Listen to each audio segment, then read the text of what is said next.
Omega level mutants come in all shapes and sizes. Many have abilities that would allow them to single-handedly save the world, or if they wanted to, just as easily destroy it. X-Men is the genetic offspring of Jean Grey and Scott Summers, but hails from the alternate reality of Age of Apocalypse Earth 295. Nathaniel Grey, being the product of Mr. Sinister, using the genes of Jean and Scott, is pretty much the epitome of what their perfect, all-powerful son, or just offspring in general, could be like. Nate himself also seems to have a psionic connection to his alternate reality self, and kind of alt-reality brother, Cable, as well. Nathaniel Grey is considered beyond Omega because of the sheer level of power he possesses. Like most others on this list that we're going to talk about in terms of just how powerful they are, he also holds the power to warp reality. But he can also do a lot more than that. Although I think if you can warp reality, that's pretty much just like saying you can really just do anything at all. Kind of like having all the superpowers in one, which is pretty much what X-Man is doing here. Do you have a favorite reality warper, or do you just have like a favorite power that you think is like super OP?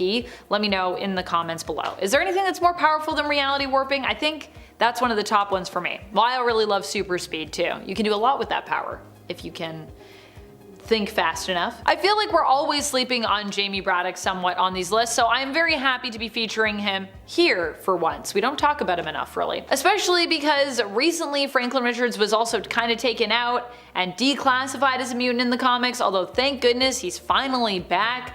Franklin, aka Powerhouse, is often considered to be one of the most powerful mutants around, and is also known for his reality warping powers, though both of these characters actually have the power to reality warp. Like I said, reality warping, it's super powerful. Each power set though that we have here when it comes to reality warping is based in usually a different type of reality warping. Now for Monarch, his powers work on a quantum level. Although there are people who can influence Monarch's powers by manipulating his mind, he also is just pretty powerful as someone who can just make things happen and think things into existence basically based on how his powers work. David Haller is the son of Charles Xavier and Gabrielle Haller. As a child, he was scarred from witnessing a brutal, horrific attack while in Beirut, and this caused him to develop a split personality disorder. Each personality that lives within him, and sometimes even without him, is fully independent and exhibits its own mutant ability, meaning that the access that Legion has appears to be almost limitless when it comes to all the different powers that he can at times possess. It's not really his fault that he has a tendency to take things too far, as the damage he does is often caused by, the fact that he has a neurodivergence. When he is able to demonstrate control over his powers, he can actually be quite helpful when he wants to be, even fighting alongside the X-Men and his father Professor X at times. That is, when he's not busy being kinda evil. But when he loses control, his abilities tend to manifest in unpredictable ways. He once blew up an entire facility after losing control, and he also kinda created AOA, so yeah, he's done some pretty crazy things. Iska is a mutant from Morocco. So many of the mutants from Morocco are so powerful, Iska included. Iska's mutant power makes her pretty much undefeatable, I would say, at least in a fight, and possibly when it comes to destroying the world depending on the stakes here. She can never lose. Yep, that's her mutant ability. However, that also seems to mean if she is on the losing side of a battle, she is forced to flip sides. Whether or not she truly even wants to do that, we don't really know. She has to flip because she has to be on the winning side. Iska, I think, has one of the coolest mutant powers that we've seen in quite a while. It's just so creative, it's so unique, but it's so simple, Like other mutants who were meeting Iska for the first time, I was also obsessed with the idea of her power set. Iska being unable to lose means in theory that she could beat pretty much anyone, or I suppose would have to refuse or like somehow evade fighting them were she to risk losing, which is also an interesting element to her power set that I also don't think really gets explored enough, although it is early on in terms of her character. In the Ten of Swords tournament, the first battle that we saw her in was between her and Betsy Braddock, aka Captain Britain, and Betsy was pretty quickly defeated here. That is how powerful Iska is. She just goes up against you and you're gonna lose. Honestly, poor Betsy too. Strong as she might be, she did not stand a chance and she just literally got shattered into pieces. Apocalypse is still one of the most powerful mutants out there. His Omega level power is that of an evolution, meaning there is pretty much nothing that Apocalypse can't adapt to survive through. Over time he gets more and more powerful as well, so the longer he lives, the more unstoppable, in theory, he and his power set will become. Apocalypse has proven just how much of a threat he can be, and all I can say is I'm glad he's currently on the side of Krakoa, or that he was at least recently before Fall of X, as he makes as powerful of an ally as he does a villain, obviously. Apocalypse not only has his mutant power set, but is also very experienced in magics as well. Fun fact. Also, Apocalypse may have never been formally acknowledged as an Omega level mutant in the comics, but I just feel like we gotta count him because, like, he totally seems Omega level, right? So I'm gonna count him. I'll be the one to decide that he's Omega, but if you disagree, let me know why in the comments. He's also come up against other Omega levels and he's beat those people, so like I said, it's like a power scaling thing. I feel like we can count him safely. No? Well, we never really got to know Miranda's codename or even her full name. She was given her very own mutant class. That is how great her power set is. Beast had to create a whole new classification just for Miranda. She is beyond Omega, literally. She only appears in the worst X-Men ever limited series, granted, which by the way is a really great read that I'd recommend you check out if you haven't already. Miranda here is shown to have some reality warping powers, but ones that don't adversely affect space, time, and the multiverse, anything in her reality or the fabric of the continuum, which is pretty rare. Usually when people mess with reality, it messes stuff up beyond that. There's ripple effects, but with Miranda there doesn't seem to be. Beast decided to give her the new classification, which would sit above Omega, the name of Omicron, just because he thought it was the most ominous sounding letter of the Greek alphabet. So Omicron level is technically what Miranda is. Omicron level. I think my favorite thing is that although in this universe Miranda is considered to be beyond Omega and could have fixed the world in just basically a snap, she understood why the balance of everything kinda had to be maintained and was very chill and content to just kinda hang out instead of use her powers to fix or ruin the world, as so many reality warpers are prone to try and do, intentionally or unintentionally. Franklin Richards has created more than one universe, including a pocket universe that he used to save a bunch of heroes, including his parents, from the villain Onslaught. And you know what they say, if you can create a universe, you can probably also destroy one too. He has resurrected Galactus, granted after discovering that the universe couldn't really continue without the cosmic being, and he is powerful enough to kill Celestials. But despite all this power, Franklin has often been shown as using his power for the good. Still, the amount of power that he has seems so ludicrous that I would argue he still needs to sometimes be held back simply for this reason, because he just has so much power. Maybe that's why we took away his mutant status for a while in the comics. He's just too OP. As Galactus stated at the end of the history of the Marvel Universe, Franklin Richards is the most powerful mutant ever born, which also makes him one of the most unstoppable and one of the most dangerous mutants out there. Mad Jim Jaspers is a mutant that we do not talk enough about on our mutant lists. He's often a character that falls by the wayside because I suppose he is kind of niche. But when it comes to what he's capable of, he definitely deserves our respect. Of course, Mad Jim Jaspers is another reality warping mutant. You know me, I love my reality warpers. They just really are some of the most powerful out there. So many Omega and beyond Omegas tend to be reality warpers, probably for this reason, which is interesting considering as an Omega you are supposed to be the top of your class in whatever your specific powers are. Of course, there are a lot of approaches and methods when it comes to how mutants can warp reality, which is, I suppose, what makes all those Omega and beyond reality warpers out there distinct and different. While Mad Jim Jaspers hasn't been confirmed as necessarily beyond Omega, just based on what we know him to be capable of, it seems likely that he could also be at that tier. An alternate Mad Jim Jaspers, who is believed to have been weaker than the main continuity version that we have, threatened the entire multiverse at one point with his powers, so he's on a pretty high level. He could definitely destroy the Earth. He could probably destroy the multiverse, let's be real. Vulcan is Gabriel Summers, the youngest Summers brother who had a really messed up childhood, slash kind of honestly no childhood, and who happens to be the most powerful of all the Summers family kids. Scott has his optic blasts and Alex has his energy conversion, but Gabriel has what is possibly a limitless amount of energy manipulation and absorption. He can take in tons of raw energy and just hold it. Or he can channel it into something else, which honestly is pretty crazy. Vulcan has been classified many times as Beyond Omega in the comics by various people, including Rachel Summers. And I think his niece herself would know a thing or two about powerful classifications that are off the charts, considering that she is also one of those people. I really wanted to put Vulcan higher up on this list too, because I just feel like there's so many reality warpers. I knew this list was going to be mostly reality warpers, but Vulcan is just so powerful and he does not get enough hype, I don't think. Now, who could be possibly more Omega, more dangerous than Franklin Richards, Mad Jim Jaspers, and Vulcan? Well, how about another mutant who also has the ability to manipulate both energy, technically, and matter on various levels? We are talking about Matthew Malloy. He accidentally killed Emma Frost using his powers after she hit him and he just shouted stop, which ended up deleting her from existence. Wow. Malloy was kind of just written out of existence, but before that he was known for creating the largest power signature on Cerebro ever in the history of Cerebro. In fact, Professor Xavier was forced to put mental blocks on him just to stop him from accidentally wreaking havoc on the world with his limitless power. He was like, I need to do this just to keep the world intact. Matthew's power comes from another dimension, so like Cyclops, which is why it also appeared to be the inexhaustible kind. However, after Xavier's death, his power's mental barriers started to deteriorate because Xavier was gone, causing him to become very dangerous. Any surge of emotion can trigger his abilities. He once threatened to destroy the entire state of South Carolina with a potential energy blast, and his telepathic and telekinetic abilities are off the charts. He's just one of those people, like, he could just think about it accidentally and he could just destroy the world. You know what I mean? Number 10, Moira X. We don't really know that much about Moira X in her mutant role yet, and she did just become human, sadly, in the comics. However, what we do know is that her resurrection powers that she had seem to be unparalleled because they imply that she has complete sort of multiversal control built into them.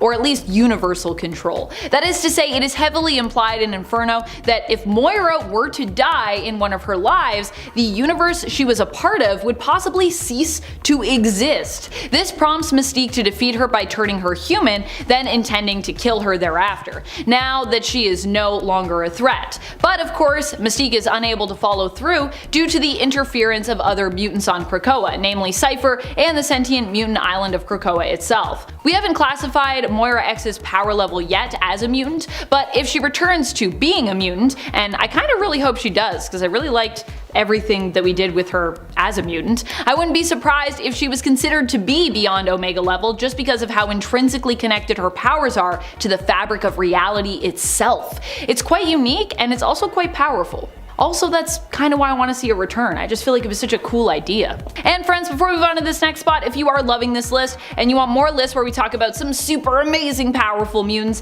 be sure to let us know by giving this video a thumbs up. I don't know if we have 10 more Beyond Omegas, but maybe we could. Alternate realities. Number 9, Professor X. Professor X is typically classified as an alpha level mutant, so I'm sure you're wondering what made me so boldly include him here. So bold! 2 levels above where his Marvel fandom page has him classified as. I have some things that I disagree with though with that Marvel fandom page, to be honest. And honestly, I put him on this list because of some recent developments that I think were really cool and blew my mind. You can let me know if your mind was also blown by these or not. During the 2021 Inferno story, we saw Xavier and Magneto go up against Omega Sentinel and Nimrod after they were caught in a trap laid for them both by Mystique and Destiny. The 2 traditionally villainous ladies ended up kidnapping Moira, and while attempting to track her, believing her to have been taken by Orchis, instead, Magneto and Charles ended up fighting against that organization, or more specifically, their Sentinel creations. They ended up fighting more against those because Orchis was quickly, all the humans were gone.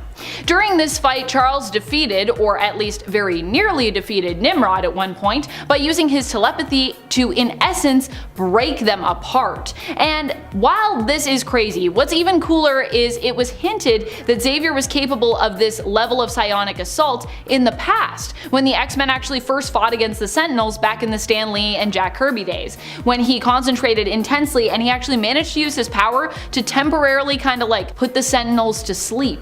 To me, this was an amazing feat, and it was kind of a cool callback to that original fight against the Sentinels, and one that made me consider Xavier's potential for being an Omega level or even beyond Omega level mutant. I know there's going to be some people that are going to be like, hey, no, that was telekinesis, Amanda, and that's what's going on. But I don't think that Xavier actually has telekinesis. I know people say, no, Cassandra Nova, that genetic connection. I'm sorry, but I can't accept it. But if you accept it, that's fine. I just can't. So that's why I'm referring to it as telepathy, just so you know. I acknowledge that it is apparently a thing. Number 8. New Sun. New Sun is an alternate version of Gambit who actually first appeared in one of the Gambit series and is initially a more mysterious figure. He is what Gambit would have been like had he been created purely to be studied and utilized by the government. New Sun ended up escaping the Alpha 1 facility where he was raised and held though. This version of Gambit hails from the alternate reality of Earth 9921. Unlike Gambit, he does not have restrictions or mental blocks when it comes to his capabilities. He can also turn himself into energy and charge objects with kinetic energy without even needing to touch them. New Sun basically shows the potential that Gambit has for his power. However, in the 616 reality, there is an element of fear that Gambit harbors when it comes to his own powers and abilities that New Sun doesn't seem to possess. Which is what makes him so dangerous, but also what puts him way ahead of Gambit's mutant power levels. I wouldn't be surprised if New Sun was classified to hear that he had the potential to be beyond Omega. I've also just been a really big fan of the fact that like Gambit could be crazy powerful, he just like kind of chooses not to. I think that's cool. Number 7. Matthew Malloy. Matthew Malloy was said to be basically one of the strongest mutants in the entire world, in the entire multiverse even, or at least in his entire world, in his entire universe. Matthew Malloy hails from the reality of 14923, where his power was so great that he caused massive natural disasters by accident, just from feeling intense emotions. He had to be really careful with his powers in order to attempt to avoid such things from happening. But he wasn't very good at being very careful. Matthew Malloy's power set was reality warping based, but his power was so great that he ended up as more of a danger than an asset to the world and to other mutants. As a result, he was defeated by Tempest with some help from Professor Xavier. She defeated Matthew by going back in time to make sure his parents basically never met each other, so he could never be born. With him no longer existing, reality was changed and the one he had lived in blipped out of existence. Bye.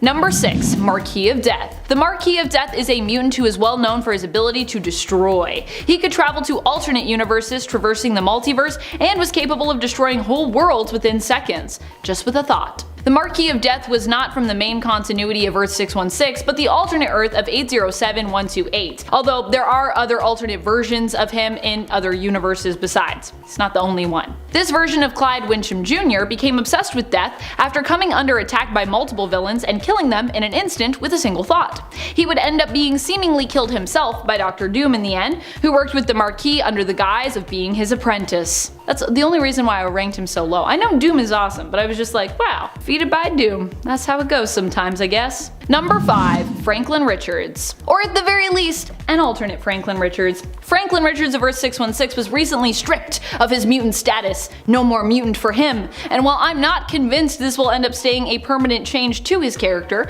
I don't think it's been undone yet, as far as I know. I'm not up to date on my Fantastic Four though, so if I'm wrong, let me know, because I want Franklin to become a mutant again anyways. It turns out that Franklin had been using his power to alter his genetics to appear as a mutant.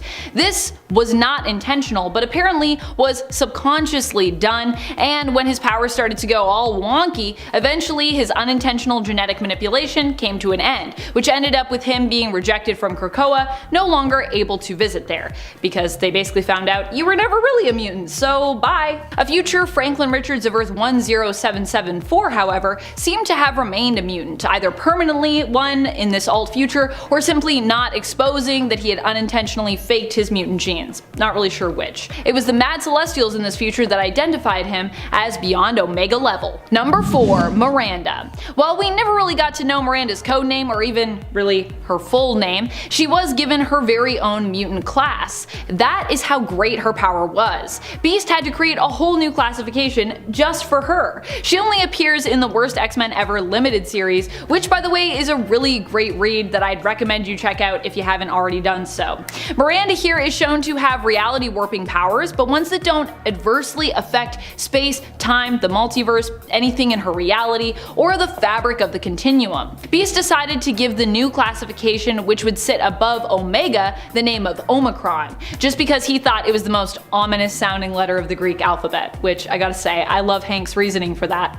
So great. Classic Hank. I think my favorite thing is that although in this universe Miranda was beyond Omega level and could have fixed the world in like a snap, just with a thought, just with a pop. That's how her powers work. She does a thing and it's like pop. She understood why the balance of everything kinda had to be maintained, and was very chill and content to just basically hang out instead of use her powers to fix or ruin the world, as so many reality warpers are prone to try and do, intentionally or unintentionally. And this is also a person that literally wouldn't ruin it, or like nothing bad would happen if she did it. Which is pretty cool. Number 3. X-Man. X-Man is the genetic offspring of Jean Grey and Scott Summers, but hails from the alternate reality of Age of Apocalypse, Earth 295. Nathaniel Grey, being the product of Mr. Sinister, using the genes of Jean and Scott, is pretty much the epitome of what their perfect, all-powerful son could be like. Nate himself also seems to have a psionic connection to his alternate reality self, and kind of alternate reality brother, Cable, as well. At least I like to think of them as like alternate reality brothers. Nathaniel Grey is considered beyond Omega because of just the sheer level of power that he possesses. Like most others on this list we considered to be beyond Omega, he also holds the power to warp reality, but he can also do a lot more than that. Although I think if you can warp reality, that's pretty much just like saying you can really do like anything at all. Kind of like having all the superpowers in one superpower. So I won't even go into everything he can do, because basically if you're like, can he do that? Yes, he can do that. He can do everything. Number 2. Mad Jim Jaspers. Mad Jim Jaspers is a mutant that we don't talk about very often on our mutant list. He's often a character that falls by the wayside because I suppose he's kinda niche. He hasn't been in like a ton of comics, but when it comes to what he's capable of, he definitely deserves our respect and deserves a spot on this list, I think. Of course, Mad Jim Jaspers is another reality warping mutant. So many Omega and beyond Omegas tend to be reality warpers, to be honest, which is interesting considering as an Omega even, you're supposed to be the top of the class in whatever your specific powers are. Of course, there are a lot of approaches and methods when it comes to how mutants can reality warp, which is, I suppose, what makes all those Omega and beyond reality warpers out there distinct and different. That's how we can have so many of them. While Mad Jim Jaspers hasn't been confirmed as beyond Omega level just based on what we know of him to be capable of, it seems super likely that he would be at that tier, were he to be categorized, were he to be given a classification and a level. An alternate Mad Jim Jaspers, who is believed to actually have been weaker than the main continuity version of this character, threatened the entire multiverse at one point with his power, so that just gives you an idea of what Mad Jim Jaspers could be capable of. Also, he should probably be in some more comics, I feel like. He's always a fun character too when he shows up in my mind. Number 1. Vulcan. Vulcan is Gabriel Summers, the youngest Summers brother who has had a really messed up childhood, slash kind of no childhood, complicated, and who happens to be the most powerful of all the Summers family kids. Scott has his optic blasts and Alex has his energy conversion, but Gabriel has what is possibly a limitless amount of energy manipulation and absorption. He can take in tons of raw energy and just hold it or channel it into something else, which is pretty crazy. Vulcan has been classified many times as beyond Omega level in the comics by various people, including Rachel Summers, and I think his niece herself would know a thing or two about power classifications that are off the charts, considering she is also an insanely powerful mutant in her own right. And she was also on my long list for even making it on this list, because I think she's beyond Omega too. Number 10. Goblin Queen. I know, I'm actually hurting my own dark heart by putting the great Goblin Queen Madeline Pryor so low on this list, but there are a lot of powerful mutants out there. I'm sorry, Maddie. Madeline Pryor is the mutant clone of Jean Grey, who was created by Mr. Sinister, using a little piece of the Phoenix Force. I don't know how you even get that, but this is Mr. Sinister, so I guess there's nothing he can't get his hands on. He's all about collecting genetic material and I guess bits of fantastical things with which he can manufacture powerful mutants. Granted, for him, Maddie was meant to be simply a means to an end, helping him to get the genetic offspring of Madelyns and Scotts, aka Cyclops, whom Maddie did end up marrying. It turned out, however, that Sinister had bitten off more than he could chew with Maddie. Once she learned the truth of her origin, she went kind of insane, and her mutant powers began to manifest. Some don't believe Maddie to be as powerful as Jean, which is why she's ranked lower here, but technically, I believe that she would be at the same level, or at least close to Jean, making her also an Omega level mutant. Maddie also has the added power set of magic, which she has dabbled in before, and through said dabbling gained the title of Goblin Queen. Also, I gotta be honest, I'm mostly putting her at 10 because I know you all like the Goblin Queen with me. So she's a good intro point, even though, yeah, I agree, I think she should be higher up. I think I've put her close to number 1 before on one of these things, so just not her day. She already had her day in the spotlight. Number 9, Vulcan. I know some people might be disappointed that Vulcan is ranked so low on this list, but truly, it's really only because we have such powerhouses ahead of us, like I said. No powerhouse though. Sorry, Franklin. Apparently you don't get to be a mutant anymore. At least not for now. No more Krakoan weekend retreats for you. But anyways, back to Vulcan. Vulcan's power set is all about energy manipulation. Despite being the youngest Summer's brother, he also happens to be the most powerful. Where Cyclops is a good guy and Havoc is often a confused guy, Vulcan is often an evil guy, though he hasn't always been evil. It does seem that there is something villainous deeply embedded within him though that just comes out. It is unknown if there are even limits when it comes to how much energy Vulcan can manipulate, harness, and or absorb. Number 8. Exodus. Exodus is Bennett du Paris. Initially living in the 12th century, he ended up becoming an ally to Apocalypse, who also manipulated Exodus, making him likely more powerful than he would have ever been without said tampering. Exodus is considered to be immortal, and can also heal and resurrect others, and heal and regenerate parts of himself. He is also an immensely powerful psionic mutant. He can feed off the life force energy of others, is a powerful empath, telepath, and telekinetic. Not only that, but he is insanely durable, basically being impossible to kill or destroy, and can teleport.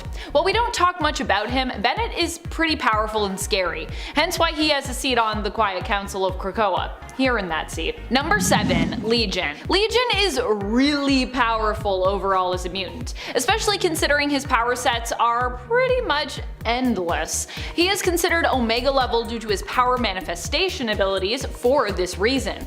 Legion is David Haller, the son of Professor Charles Xavier and Gabrielle Haller. David is often depicted as living with a severe dissociative identity disorder, having over 100 personalities residing within him, each with their own power set. Because of this, Legion is often considered a big wild card when it comes to his alignment. He is very chaotic, but more often has been considered a villain as opposed to a hero. Although right now, I would say he's more on the hero side, but of course, most mutants seem to be these days because Krakoa is a thing, so everyone gets to be a hero. Yay! Still, there are villains lurking in the shadows. Number 6. Tarn the Uncaring. Tarn is one of the Iraqi mutants who is kind of like the Arakko version of Mr. Sinister, except that Tarn is an Omega level mutant who also has magic based powers as well. Tarn's powers are mainly psionic in nature, granting him the ability to read minds while also causing pain to his target. Actually hurts when he reads your mind. Tarn is also a very strong telekinetic. Like Mr. Sinister, he is obsessed with evolution and genes, and is capable of altering the genetic makeup of other mutants. In fact, I think he does this with like magic. And I think it's actually part of his power set too, so it's not just a passion. The Locust Vile are what Tarn calls his loyal servants. These are Iraqi mutants that Tarn basically experimented on. While most don't survive his experimentation process, the ones who do have become loyal to him and basically see Tarn as their god. Tarn also has the ability to teleport, so yeah, he's just scary OP. He's just a person that I'm like, wow, I love that this is the Hellions, like one of their villains. And they're a mess, but it's like, here, take Tarn. He's crazy. He's crazy powerful. Good luck. Number 5. Magneto. Magneto is an extremely powerful mutant. He is known as the master of magnetism, and his power set allows him to control and manipulate anything that might be considered magnetic fields, and anything metal based usually. Guns are useless against him. He can disassemble them or crumple them with a mere thought, and can use his powers even to move giant mounds of rock by grabbing hold of the metals within them. He has used his powers in tandem with his daughter Polaris before to move an entire island, and he also used his powers to give Mars a jumpstart when the mutants were terraforming it in the planet-size X-Men issue from 2021. We see Magneto here grabbing all the iron needed for the project and bringing it to Mars, and using his powers to upstart the molten core, compressing it and bringing it to the required temperature. Number 4. Genesis. Genesis isn't exactly a villain just yet, but she was an antagonist during the Ten of Swords event, so based on what we've seen, I think we can kind of count her as one. Also, basically most of the Iraqi mutants can be considered more on the villainous side of things. They initially opposed Krakoa and also generally are a lot more deadly and violent in nature. They are a nation who is kind of all about war, or at least has been for centuries. Genesis herself was the ruler of Akara, ruling alongside her husband Apocalypse back when he was there with her, before he left and before Akara basically split into two separate islands, Krakoa and Arakko. Genesis remained on Arakko while Apocalypse headed to Earth, hoping to rally a new mutant society to bring back Arakko, which would help fight against the invading Amenthi demons. Genesis ended up becoming the new Annihilation, the leader of the Amenthi army, joining the demons with her own people, the Iraqi. Apocalypse fought against his wife in the Ten of Swords event and defeated her, freeing her from the possession of the Golden Helm of Annihilation. Genesis's mutant powers allow her to manipulate and control plant life. She is also an extremely strong and skilled fighter, and like Apocalypse and her sister Iska, has an extremely prolonged lifespan. Number 3. Apocalypse. Apocalypse is still one of the most powerful mutants out there. His Omega level power is that of evolution, meaning there is pretty much nothing that Apocalypse can't adapt to survive through. Over time he gets more and more powerful as well, so the longer he lives, the more unstoppable in theory he will become. Apocalypse has proven just how much of a threat he can be, and all I'll say is I'm glad he's currently on the side of Krakoa, as he makes as powerful an ally as he does a powerful villain. Apocalypse not only has his mutant power set, but is also very experienced in magics as well. Fun fact. Also, Apocalypse may have never formally been acknowledged as an Omega level mutant, but I feel like we gotta count him because he totally seems Omega level, right? He's also come up against other Omega levels and bested them, so that's gotta count for something. Seriously, I couldn't find anything saying that he was Omega level, and I was like, how has this never come up before? How have we never classified Apocalypse as Omega? So whoever's watching this, if you're writing some X-Men comics right now, please do that. Jonathan Hickman, well, your time is coming to an end, but if you're still involved, please help us out. Pass it on to the X folks. Number 2. Iska the Unbeaten. Iska is another mutant from Arakko. So many of them are so powerful, Iska included. Iska's mutant power makes her pretty much undefeatable. She can never lose. That's her mutant power, yep. However, that also seems to mean if she is on the losing side of a battle, she is forced to flip sides, whether or not she truly wants to. Iska, I think, has one of the coolest mutant powers we've seen in a while. It's so creative, yet so simple and brilliant. Like other mutants who were meeting Iska for the first time, I was also obsessed with the idea of her power set. Iska being unable to lose means in theory she could beat almost anyone, or I suppose would have to refuse or evade fighting them somehow were she to potentially lose. Which is also an interesting element to her power set that I'd love to see explored more in the comics. In the Ten of Swords tournament, the first battle was between Betsy Braddock, aka Captain Britain, and Iska, and Betsy was quickly defeated. That is how powerful Iska is. Poor Betsy, strong as she might be, didn't seem to stand a chance. And I love how going into that battle she was like, I don't know how this is gonna go. Probably not great for me. Number 1. Monarch. I feel like we are always sleeping on Jamie Braddock somewhat on these lists and on this channel, so I thought it only appropriate that we make sure he's higher up this time around because he is really cool. Especially as Franklin Richards is no longer currently classified as a mutant in the comics. Franklin, aka Powerhouse, was considered to be one of the most powerful mutants around and was also known for his reality warping powers. Though both these characters have the ability to reality warp, each power set is basically based in a different type of reality warping. Like there's a different basis to it, if that makes sense. Monarch's powers work on a quantum level, and although there are people who can influence Monarch's powers by manipulating his mind, as we saw Jean do in Planet-Size X-Men, he also is pretty powerful as someone who can just make things happen and think things into existence basically, as we also saw in Planet-Size X-Men.